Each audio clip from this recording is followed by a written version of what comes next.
Anong mensahe ang kailangan marinig ng mga Taurus mula August 18, tama ba? 18 to 24, 2024. Pwedeng nangyayari na to o mangyayari pa lang. Kung hindi man para sa inyo itong magiging reading, eh baka para sa someone na malapit sa inyo o sa someone na kakilala nyo mismo.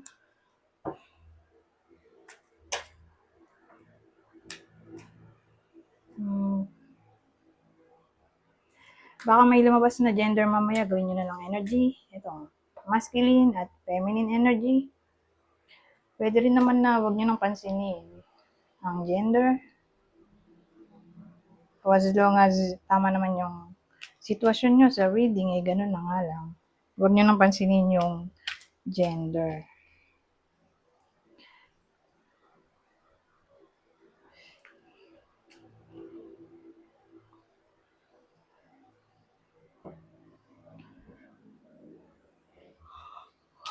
So ano to? May lalaki tayo dito, oh. So masculine energy. Pero pag nakita ko to, eh, siya yung tatay na. Kunin nyo lang yung info na sa tingin nyo ay fit sa sitwasyon nyo. So, pwede itong tatay na. Single dad. Tatay na, single dad.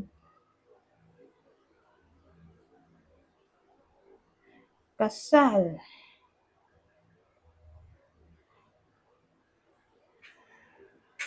May work. Pwedeng may work, pero maliit ang kita. O sabihin natin may work, pero hindi stable. Contractual. Commission-based salary. Hindi siya yung tipo ng taong mayaman. Yung pinagpala ba. Pwede rin businessman, pero small owner lang ng business o hindi masyadong mabenta yung business niya.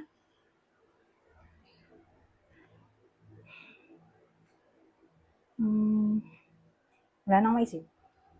Saka ano, kung kasal siya, di siya masaya sa marriage life niya. Pero ano to?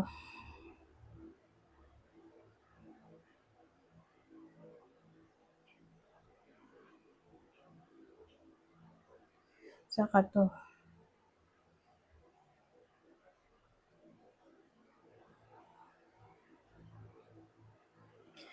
Well, ang dating mo kung aalis siya eh. Itong dalawa. Di ko lang kung saan siya pupunta pero baka magka-aberya. For some reason o hindi matuloy yung schedule o ma-postpone yung schedule. Ganun eh.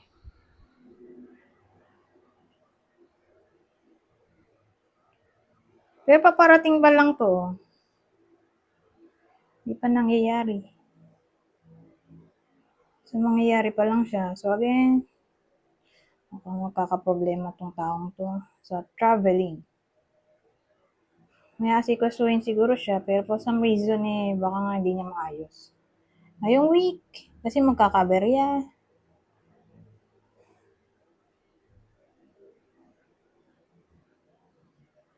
O pwede rin naman dahil sa sarili niya. Siya yung may fault. Kasi ewan ko, baka may magawa siyang something na pwedeng mag-cause ng delay. O problem. Kaya magkakaberya o di matutuloy o mapupospone. Pwede rin ganun. So mag-ingat na lang.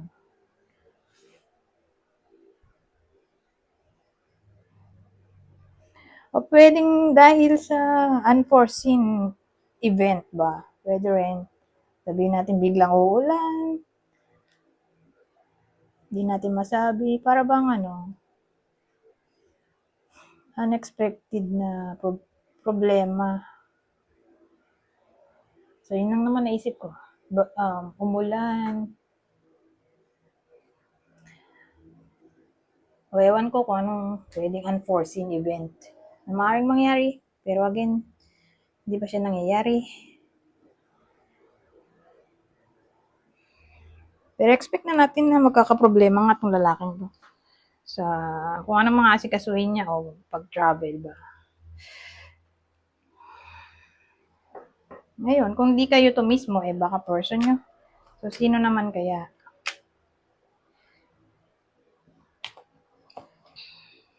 Virgo, Aquarius. Ngayon, kung kakilala, sabihin naman natin,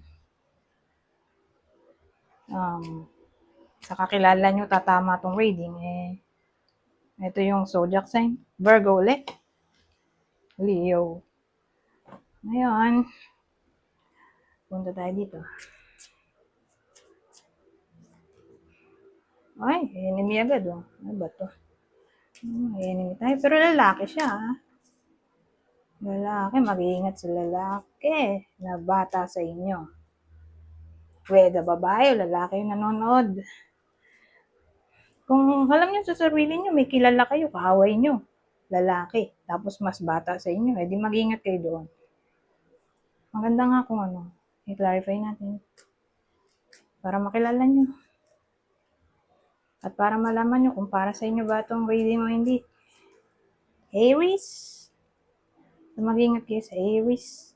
Lalaki, mas bata sa inyo. Lalo na kung alam nyo sa sarili nyo, enemy nyo talaga. Di magkukos siya ng problem. Aries o Gemini. Okay? Hindi na kasya enemy. O baka naman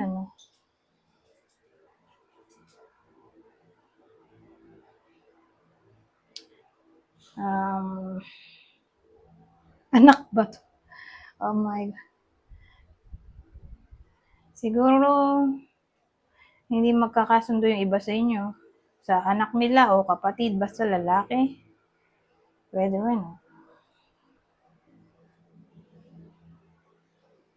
So, kung anak o kapatid to, sino naman? Gemini ulit, Parang di sila magkasundo ngayong week. Capricorn. So, Gemini, Capricorn.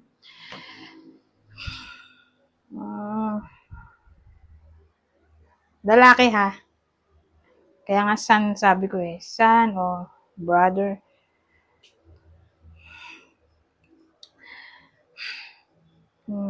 Child. Child. Ano pa bang maiisip ko dito? Child.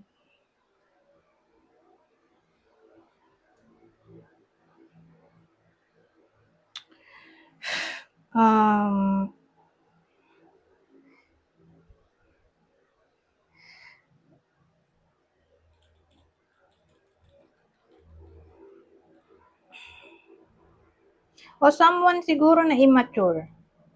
O sabihin natin lalaki, regardless kung anong edad niyan. Okay? Pero alam nyo sa sarili nyo na yun nga, kaaway nyo at ang kanyang ugali ba someone na playful, daredevil, flirtatious, childish. Ayan. Baka siya to. Okay? So, sino naman kaya? Base dun sa sinabi ko. Virgo. Wala pang ganito. Wala pang umuulit na Virgo. So, Virgo, Leo. Papa tayo? O prison naman Ano ba ito? Baka ito maganda. Waiting. Ano yun? Waiting. Ano naulo ko? Waiting.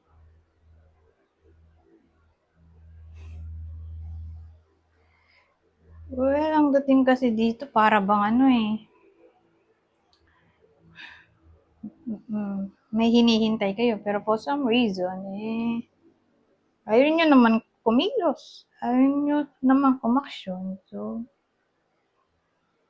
ewan ko kung ano bang problema. Pero, ayaw umaksyon nung isa dito. At gusto lang niya maghintay. Sabihin natin nag-away. Walang makikitang aksyon dito.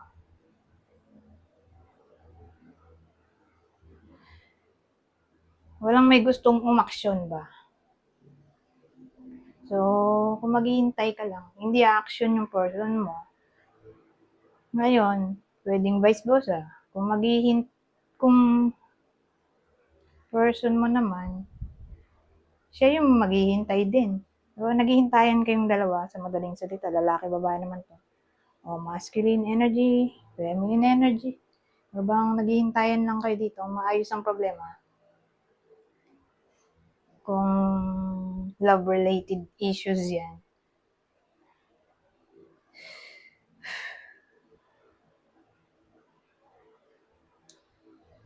So, ganyan ang dating dito. O, ewan ko kung may nakaaway kayo. Regardless kung sino. Kung karelasyon o kung sino man yan. Walang may gustong umaksyon. Walang may gustong mag-initiate ng reconciliation. Parehas kayong naghihintay.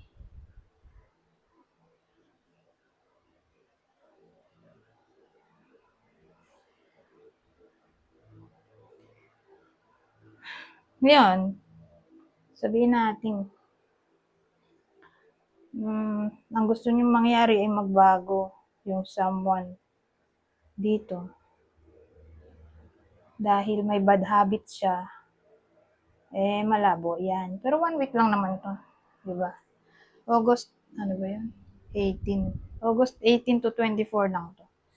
So, kung may hinihintay kayong pagbabago sa person nyo na bad habits, malabo to. Hindi pa to maayos. Pero 1 week nga lang to. Hindi naman to forever. 1 week reading lang. Anyways, punta tayo sa extra message. So, sinaffle ko na at masyadong malaki yung cards. Kaya baka magtagal ako. So, sinaffle ko na. Naka-ready na siya. Sabi dito, today is a brand new day. And you are a brand new you. Good luck. So, extra message yan. Ito pa. O advice. Trying your best is all that matters. The rest will fall into place. Ito ang huli. You are going to get through this just fine. Anyways, hanggang dito na lang. Goodbye for now.